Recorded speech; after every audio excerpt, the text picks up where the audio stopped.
Hello, and thank you for joining us this evening. We're very grateful to you for your time. I'm James, I'm a community manager for Almo Nature, and I'm joined by my colleague Costanza, who's the Chief Communication Officer. The ultimate goal for us tonight is we're here to provide a little bit more information about something we're deeply passionate about, the Companion for Life Call for Projects. We're going to explain how it is you can take part as either an organisation or an association, or just as a supporter of one. To get across our passion about the welfare of cats and dogs, I think it's important for us to get across our company's values, sharing with you more details what we're about. Our Nature is a pet food company, but we're different as we want to be the leading non-profit, activist, and ethical pet food brand in the world. We're owned entirely by the Fondazione Capellino. It's a commercial non-profit organisation with a mission to safeguard biodiversity, restore wildlife, and help combat and mitigate the effects of climate change for the benefit of all life on Earth. The Foundation works towards this by spearheading and supporting projects around the world. These include wolf conservation projects and promoting ecosystem balance in the Alpine region, the strengthening of protections in marine protected areas in Sardinia to enhance biodiversity, habitat connectivity, and improve resilience against degradation from the activities of humans. And in Barcelona, we're investigating and implementing methods to help modern cities be more resilient and withstand the effects of climate change, with the aim that these models can then be copied and promoted throughout Europe and the world.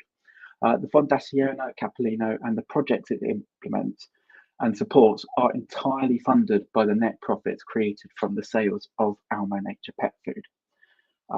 This is what we call the reintegration economy, and it means that all of our customers, from the moment they choose Almo Nature products for their animal companions, become a part of it, and you have a direct part and role in the projects that the foundation is involved in. The reintegration economy was created from a desire to return to nature what we take from it. As almost every production method and process has influences and effects on our planet. And we need to acknowledge this, and as consumers try to make more conscious choices that prioritize well-being for everyone. The cat and dog food products of Almo Nature are created with high quality ingredients and designed not only to be delicious for your animals, but also to help benefit their overall well-being. So they're not just tasty, they're good for them. With product lines that include ingredients that are originally suitable for human consumption, to recipes which have been designed for cats with specific needs and pets that have intolerances. But much more important than our products is the mantra that to us, all animal companions are much more than a customer. They're a life, and they should have the same levels of protection and respect as we do. And that the concept of ownership of an animal should evolve to one that is more of responsibility. This is where we come to another important point, in that the humanization of animals is very common. More and more we see dogs and cats shaped by what we think of them rather than what they do. And this can take all sorts of forms unintentionally with no harm intended, but it can be inappropriate, and the selection of traits that have little to do with what they're naturally about and can even unintentionally cause them harm. True love for our animal companions means that we can recognize them for what they are, dogs and cats with their own needs, and they deserve our respect, dignity, and in certain cases, freedom. So we act on this. There are a number of ways that we act and try to help people with this. Firstly, we believe that more effective regulations are needed to help ensure better protection, and have suggested a number of improvements to the current legislation going through the EU, European Union Parliament on the welfare and traceability of cats and dogs that would actually set a bold precedent for animal welfare throughout Europe and show the world that improvements can be made. This includes mandatory microchipping and the registration of all cats and dogs, not just those sold by commercial breeders. And actually, we want to see minimal criminal penalties brought in to people that violate the welfare and well-being of dogs and our cats. Standards should be introduced that ensure that abuse and neglect are met with serious consequences rather than being dismissed, and send a message that it's not tolerable and hopefully deter people from doing it. We're working actively for these in the European Parliament, hoping that they will be accepted and implemented and taken into this legislation. The next area of our work is through, for cats and dogs, is through the Love Food Bank. This is the virtual solidarity warehouse, which we continue to donate meals for cats and dogs in emergency situations, and families who may be in economic difficulty or need and have animal companions who are in that situation as well with them. Since 2018, we've donated more than 5.2 million meals. And some key parts of this were not just in those situations, but we made donations to Ukraine in 2022 and again in 2024, supporting the cats and dogs that are also affected by the conflict. In Romania, after the devastating floods of 2023 and 2024, we were also able to get donations in for animals. And in Brazil, in May of last year, after the devastating floods in Rio Grande, we were able to do the same again. We want to help all animals as best we can, and these are just small steps that we take to try and influence and show people that it can be done. One of our most significant initiatives to date was the Adopt Me programme, which since 2018 and up until around its conclusion in 2024, supported shelters and foster families, promoting adoptions and helping to combat pet abandonment over choosing expensive breeders and stylized animals. It was something that we were doing to try and show that adoption is a much more beneficial route for everyone, the animal, and can be really, really rewarding. Through Adopt Me, we helped facilitate over 40,000 adoptions throughout Europe. In 2024, April of 2024, we took the next step in this journey, refining and strengthening our approach to this to come up with something that had an even more focused and structured and tangible impact. We understand also that we work with associations and organisations because we know that the work they do is on a ground level. And it's something that rescue centres and shelters provide vital support to many cats and dogs and families who have come under hardship. Without the work that you do, these organisations, the situation will be far worse. And the work that you do means that far less animals are struggling and are in difficulty than there would be without you.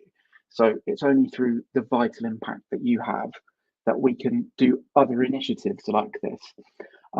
Associations can take part in the Companion for Life call for proposals, which we'll come on to explain in a minute, but you can also help us and share with us what it's like, share your experiences and tell us what is happening, because only by building a network of associations and organisations can we all have a stronger, more profound impact. Companion for Life is more than just a funding opportunity. It's a platform for building the network that goes beyond the call for proposals and in the European Parliament and other levels. It's something that we want to do together to promote responsible adoption, better well-being and responsibility for animals, and it's grounded in a commitment to all animals. We want to advocate for a more ethical, responsible approach that really respects these magnificent creatures for what they are and shows their true nature. So collaboration to us means that, yes, we are one voice, but we want to work as a team and strengthen our collective efforts all together to help achieve fairer care, responsibility, and more effective laws for dogs and cats. Supporting the work of these associations through not only the Companion for Life, but also by giving them visibility, raising awareness, and showing the true vitalness of the work that it is you're doing. We look to do this to join together so that we can encourage a cultural change, shifting the focus, as we said earlier, from ownership to responsibility. It's trying to create a world that doesn't exist yet, and we can't do it on our own as Almo Nature. We need your help. This leads to what the main point of tonight is, our Companion for Life call for projects.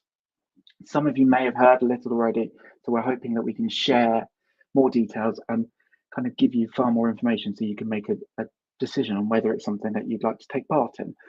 So the Companion for Life Call for Projects is an opportunity for 7 organisations or associations within the UK that have a focus on the wellbeing of cats and dogs to receive a share of £45,000 to support their projects to enhance the wellbeing of cats and dogs. This initiative has been created to provide an opportunity for all organisations and associations that are eligible that have a focus on cats and dogs to take part. Currently, we are in the pre-registration period, which is why hopefully you're here tonight, meaning that your organisations and associations that are interested and want to know more can sign up, and by signing up and pre-registering, you're certain to receive news and updates first from us on the project. And this, as soon as something happens or a stage opens, you will receive your information first. So pre-registration is really important for you. This pre-registration ends on the 2nd of April. It's the first phase, and then from the 2nd of April, we will enter, this is the pre-phase. From the 1st of April, we will enter the phase where you can register your organisation and your project. The first thing is who can apply. So this call for projects is open to any legally registered and recognised non-profit organisations that work to protect cats and dogs and meet the following requirements. So there are a few eligibility conditions, and these are some of them. More will be shared if you register. You'll find out exactly what it is. But to be eligible to start with, you must have been operational for at least 2 years. You must also be a not-for-profit or a CIC. So your registration documents or constitutions must clearly state that you're a non-profit or CIC. We also request some transparency and traceability. Ideally, you will have a website and a Facebook page, or one or the other, just so that we can see kind of a bit of a history with the interaction of what you've done and get an idea for what you're about. Then there are certain ethical standards that we're going to request. The designated representatives who put themselves forward as the person who will be the contact for this application must not have any unspent convictions for serious crimes, including corruption, environmental crimes, the financing of terrorism, and you will be expected to undergo an enhanced DBS check to provide these informations. And then finally, the alignment with our objectives. We must not have any conflicts of interest with the aim of the call for proposals and what you do. It's it needs to tie in and align with our values and our structure, that we're all working to do the same thing. If you complete all the eligibility requests, the projects must fall under some of the following areas. So it must be education and training of people to whom dogs and cats are entrusted. It must also be one of these, but it can also be an adoption program with the aim that you are helping to improve and increase adoptions, and the kind of the specifics of what you do are based around that. We'll also accept applications in the area of scientific research that is into the advancement of improving the welfare of cats and dogs. We'll also accept ones from stray prevention, that you're actively looking to help produce and improve prevention of stray animals and abandonment. Then the final two are support of cats and dogs for families that are in distress. Some of the situations that we mentioned earlier, economical distress, something that may mean the well-being of their animals could be in need. They might not be getting the best care that they want, but through no intention.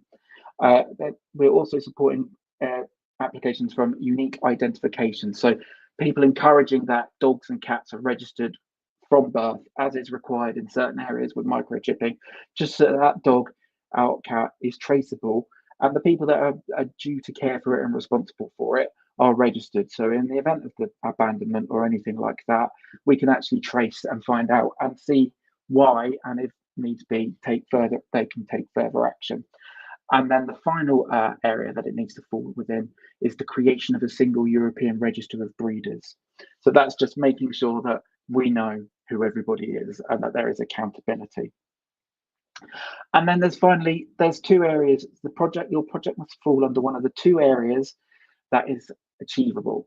So these two areas are new projects, a project that perhaps you haven't started yet and are still seeking funding for, but has already had an application and authorization, and so it's tangibly proven that you are intending to do this. And we will also support projects that are already in progress that need supplemental budgets to be completed. Perhaps you haven't had the funding for it, the situation has changed. We will consider those as well.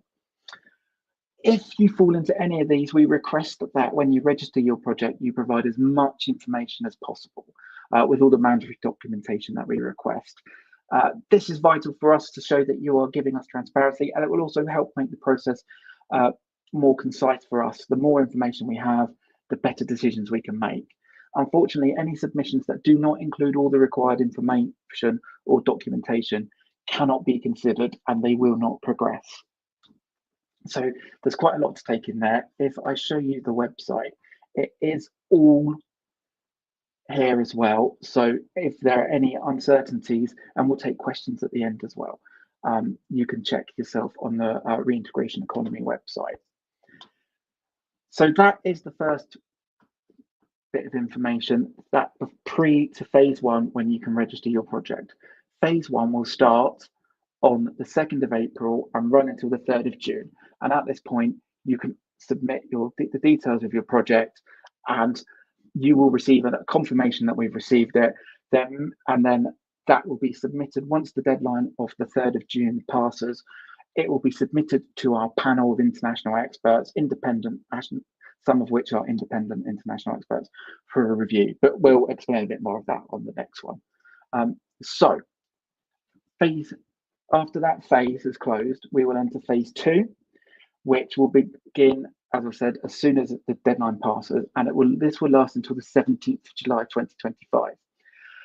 All the projects that have been submitted with the relevant documents and details and are eligible will be reviewed. The panel will consist of a team, as I said, of international experts from a range of fields, and their role will be to select all of the submissions that not only pass the criteria of the call for projects, but can be verified and fit within everything we've explained.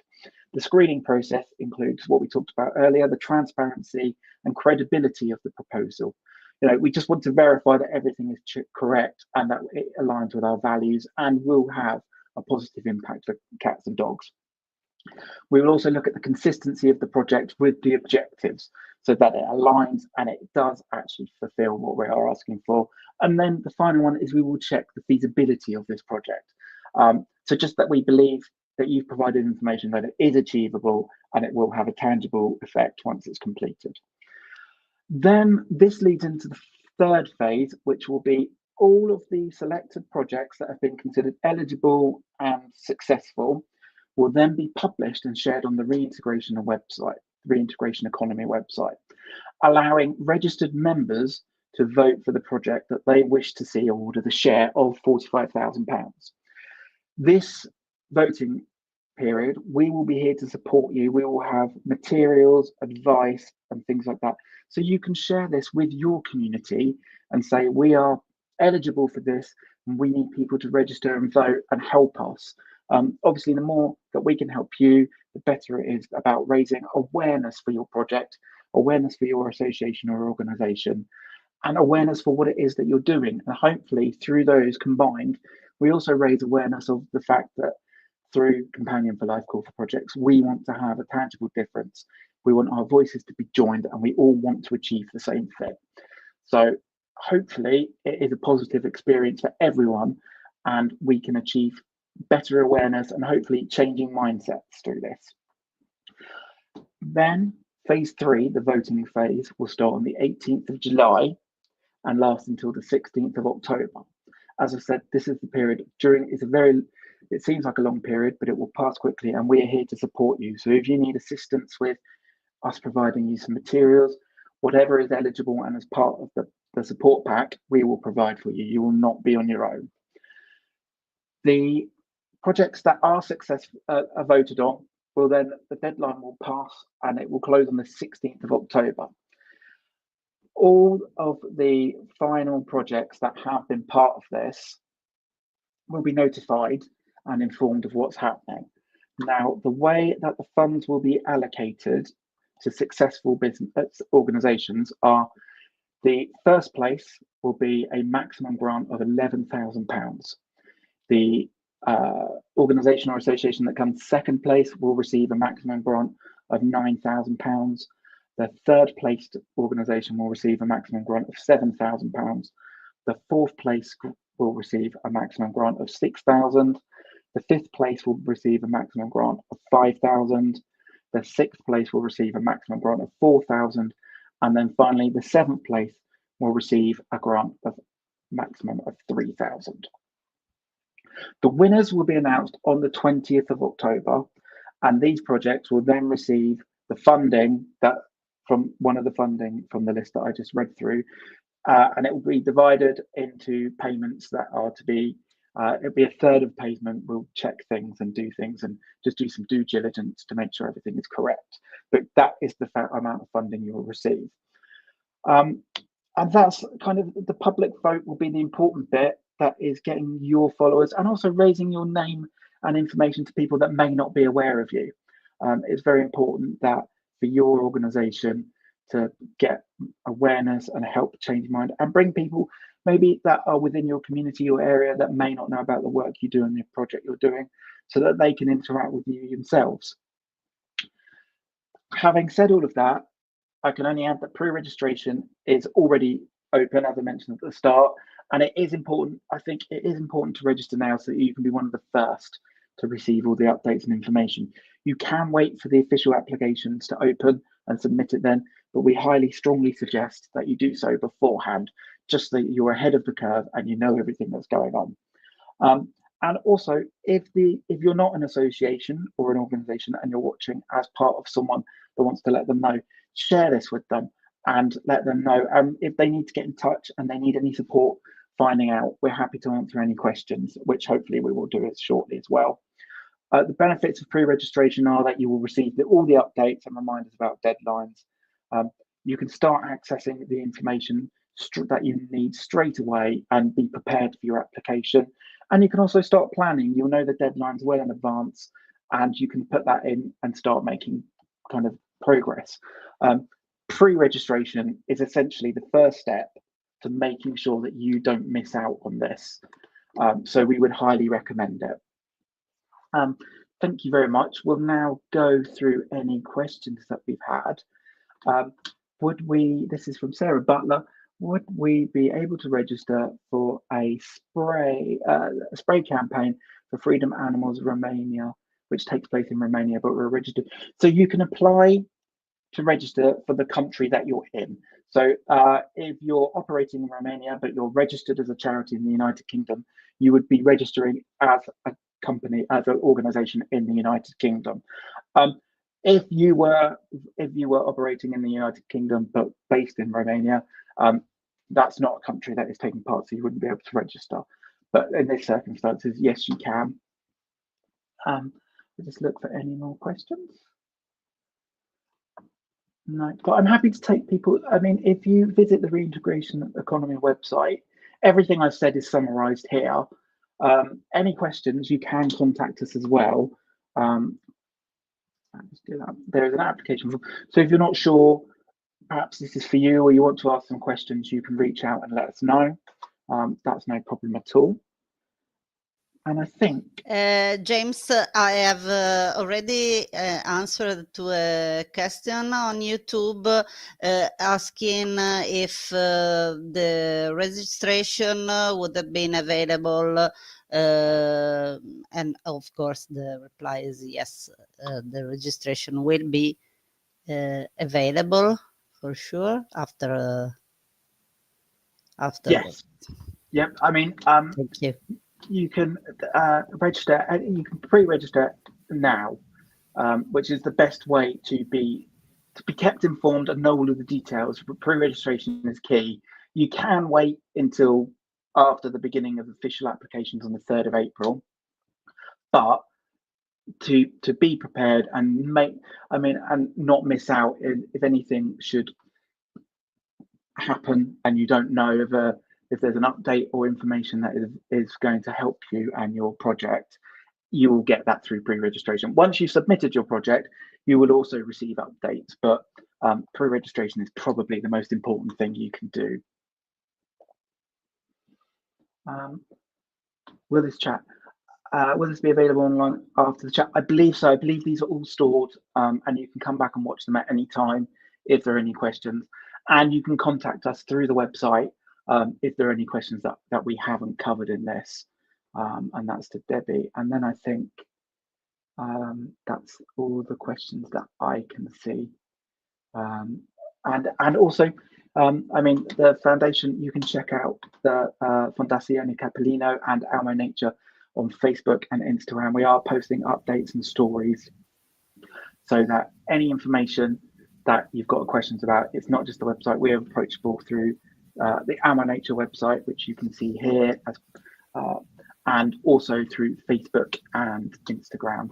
We're contactable. And this is the United Kingdom version. But if anyone is watching this from a different region or area, there are other, and you think you may not be eligible in the United Kingdom, there are other areas. On my colleagues in the Netherlands, France, Germany, and Spain and Italy have also similar things, have the same thing running. So you can find that. Yeah, and they've shared the website and the Fondazione Capellino if you want to learn more. But I think that may be everything. Thank you. Thank you, James. Thank you, everybody, for being here.